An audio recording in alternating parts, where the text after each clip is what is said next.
At Island Slice, we do traditional rums, really traditional rums. Yeah. And the main part of the traditional rum, Caribbean rum, done the way it was done by the slaves on the plantation over 400 years ago, was the use of muck and dunder. However, you have to explain what muck and dunder is, because you think, why am I going to be drinking muck and dunder? yeah, like that. Yeah. Well, if the name sounds disgusting, it's not that disgusting, but it's, how would I describe it? It's the bottom of the fermentation, the dead yeast. Some of the yeast is still alive there. So the bottom of the fermentation, and the very first bit when you do your first distillation, the leftover, the brown, when you strip all the alcohol out, the leftover molasses, well, it's not molasses, it's no sugars left in there. You take that and you put that in the Caribbean, you put it in a pit and you let that age. However, in Scotland, we cannot do that. Okay. We don't have the weather. First of all, health and safety will not allow it. I know today's an abnormally. It's an anomaly. So in Scotland, this is what I do. This is muck and dunder? This is my muck and dunder pit. All this here is my muck and dunder pit. So what happens here is I collect it. All of them have different ages.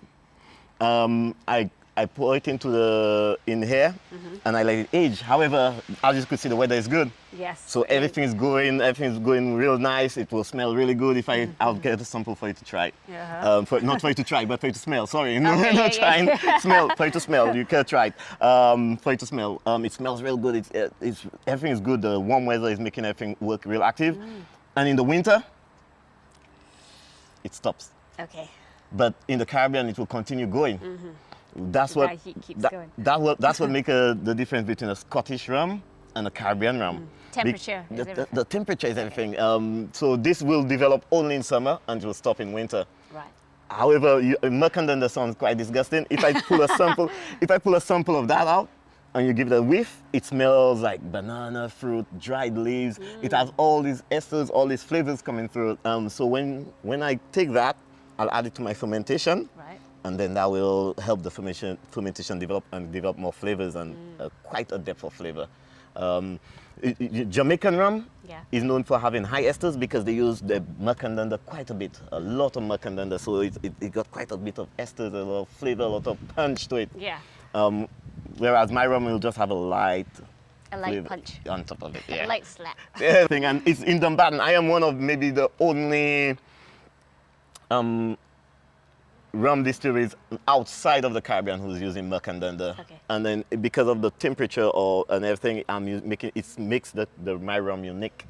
And it has its own signature. It's like it has its own signature flavors in there. Okay, lovely. Yeah. Well, looking forward to it. Yeah, that's something. So these, because you've got like 4 different rums, is that right?